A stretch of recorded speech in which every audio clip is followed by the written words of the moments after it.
Minulla on nyt vieraanani rajatiedon ja parapsykologisten ilmiöiden asiantuntija, ohjaaja, tuottaja Juhana Gran. Tervetuloa. Kiitos. Äsken selvisi, että Toni on ollut edellisessä elämässä ranskatar. Mikäs sinä olet ollut edellisessä elämässä? Jos sallittiin, haluaisin kuitenkin täsmentää se maailmankuva, missä me elämme, niin me pystyisimme paremmin ymmärtämään esimerkiksi tämän tyyppisiä jälleensyntymänokemuksia. Mehän tavallaan elämme tämmöisessä karteesiolaisessa dualismissa, eli se tarkoittaa yhtä kuin ainemaailma ja hengenmaailma. Okei, voitko kertoa lyhyesti, Ainemaailma mikä sinä tutkii näitä atomien vaikeita kuvioita ja niin edelleen.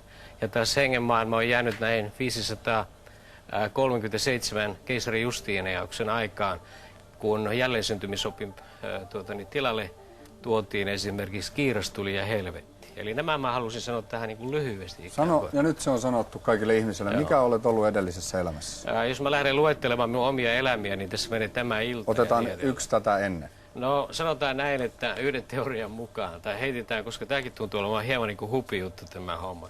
Mutta aivan. Eräs on väittänyt, että mä olen nyt ollut kaikilta tätä väliltä viimeinen tämmöinen ollut hyvin tämmöinen klassinen klisee minun kohdalla, että mä olisin ollut aurinkokuningas. Just joo.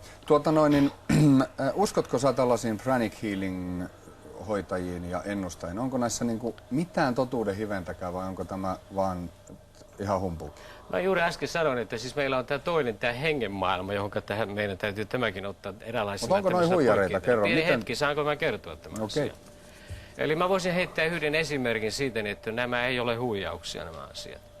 Esimerkiksi ystäväni saksalainen tohtori Pinder, hänellä olen henkilökohtaisesti nähnyt muun muassa tämän. Hän ottaa niin kuin ihmisen sielun, hengen ja ruumiin yhtenä kokonaisuutena. Ja olen nähnyt tämmöisen tapauksen, jossa noin 40-vuotias mies, jolle 40 vuotta, lähes koko ikänsä ollut valtava päänsärky. Justi. Niin hän paransi sen minun silmieni edessä, ja tämä raavas mies, joka oli käynyt muun muassa vapaaehtoissa legioonasodissa ja niin edelleen, hän itki tässä tilaisuudessa, koska hän tunsi erittäin kevyeksi itsensä olon ja häneltä valtava tämmöinen painolasti jäi pois. Voisin näitä asioita kertoa enemmänkin näitä esimerkkejä. Varmasti. Onko sinulla parantajan kykyjä? Tähän mä jättäisin vastaamatta sikäli. Eikö vastaa vaan, kun se ihmisiä kiinnostaa? Mä en pysty itseäni parantamaan missään tapauksessa. Entäs pystytkö sä parantamaan muita? Oletko sä parantanut? Mä pystyn vaikuttamaan mielellä aineeseen. Mä pystyn ainetta. Mitä se on ihminen. Ihminen on myöskin aine. Aivan. Eli mä pystyn vaikuttamaan erittäin voimakkaasti. Mä pystyn vaikuttamaan telepaattisesti erittäin voimakkaasti. Vaikutapa minuun. Mä voin käydä telepaattista dialogia esimerkiksi muihin universumiin ja niin Olisikohan mitään mahdollisuuksia esimerkiksi opettaa tällaisia asioita jo koulussa? Nimenomaan. Esitit erittäin älykkään kysymyksen. Mä olen esittänyt tämän, itse asiassa tämä oli telepatiaa juuri, mistä aikoinaan keskustelimme tuolla jossakin pukuhuoneessa. Nimittäin luvit minun ajatukseni tässä kuitenkin asiassa. Toimii nyt sitten. Kyllä se toimii näin. Se on perinteisen uskonnon opetuksen rinnalle pitäisi tuoda nimenomaan näitä realiteettia ja näitä poistettuja asioita, mitä on esimerkiksi, jotka minä olen ristinyt esoteeriseksi kristinuskoksi.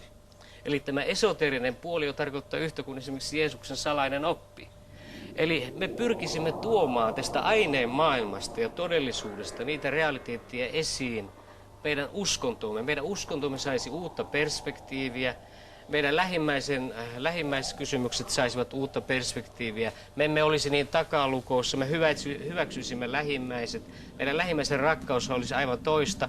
Ja mikä ennen kaikkea yksi asia, tähän liittyy myöskin meidän sairaudet. Meidän fyysiset sairaudet ja meidän henkiset sairaudet.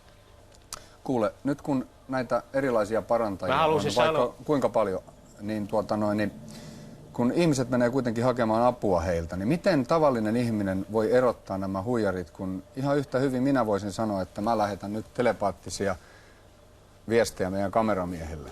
Ja se ei taatusti vastaanota mitään. Siis tää on ihan hölynpölyä. Kysymyshän on siitä, että on kollektiivinen kenttä, kollektiivinen ajatus. Mä esimerkiksi tulin tänne studiolle, täällä oli erittäin negatiiviset energiat. Ei, mutta vastaa mulle, miten mä voin erottaa. Tämä juuri vaikuttaa siihen, että sinä et pysty esimerkiksi vastaanottamaan positiivisia energioita. Totta kai mä pystyn. Et voi tätä ottaa. Siis ehdoton kielto on siinä esimerkiksi silloin, kun lähdetään todella esimerkiksi niin kuin realistisesti ihmistä parantamaan esimerkiksi healingillä. niin siinä täytyy ottaa huomioon, niin kuin mä sanoin, tämä sielu, ruumis eli henki ja kokonaisuus. Eli koska minä kyseenalaistan nämä teidän jutut, niin mä olen negatiivinen ihminen ja mä olen ole sillä tavalla negatiivinen pois ihminen, pelistä. mutta mä sanon, että kollektiivinen. Puhutaan nyt, sanotaan tällä hetkellä maapallon tilasta, mikä on erittäin sairas. Millä tavalla mä pystyn erottamaan nyt tällaisen huijarin? Millä tavalla mä pystyn tietämään, kuka todella pystyy auttamaan minua ja kuka ei? Siis parantajana, kysyt parantajana. Parantajalla esimerkiksi tällainen ennustaja tai pranic Sehän healing. riippuu siitä esimerkiksi, miten sä haluat parantaa. Jos sä haluat todella niin kuin Nikami ja Niksauttori mene kaustisille, ne pystyvät varmasti tämän tekemään. Ei, mutta sä tiedät, että mä en puhunut tosta. Siis mä puhuin ennustamisesta. Sä puhut henkiparantamisesta. Henkiparantamisesta, tämmöisestä parapsykologisesta ilmiöstä. Eikö mä esimerkiksi äsken heittänyt esimerkki sulle siitä? Näitä on erittäin vaikea saada näitä ihmisiä. Esimerkiksi sanotaan minun Suomen kokoisessa maassa tai minkä kokoisessa maassa tahansa tietää siitä, että kuka on huijari ja kuka ei. Mutta sehän on ihan suora tulos sulle. Jos sä et kerran parane esimerkiksi tämän, sanotaan nyt tämän, johonka sillä luotat esimerkiksi erittäin paljon. Jos sulla on nämä oireet jatkuu edelleen, niin sähän vedät tästä omat johtopäätöksesi. Aivan. Mikä minussa on vikana, kun mä en oikein löydä näitä asioita, enkä niin kuin tavallaan usko näihin asioihin? Voisinko mä jollain tavalla auttaa itseäni? Ei sinussa ole mitään vikana. Minä, sinä, kaikki tässä studiossa, me olemme tämmöisen kollektiivisen, negatiivisen kentän niin kuin eräällä tavalla sen pauloissa. Ja tämä kollektiivinen negatiivisuus on yleismaailmallinen ilmiö. Meidän maailma on globaalisesti tällä hetkellä ekologisesti hyvin vaikeassa jamassa. Ja näiden ekologisten katastrofien kautta ihminen tulee myöskin saamaan uutta tietoa. Tosin 2/3 ihmiskunnasta tulee huuhtoutumaan, niin kuin sanotaan, kuin likavesi pois. Mutta yksi lohtu tässä vanhassa testamentissa, Jumala teki ensimmäisen kerran liiton Noan kanssa. Ja hän sanoi, että hän ikinä tulee enää täydellisesti hävittämään ihmiskuntaa.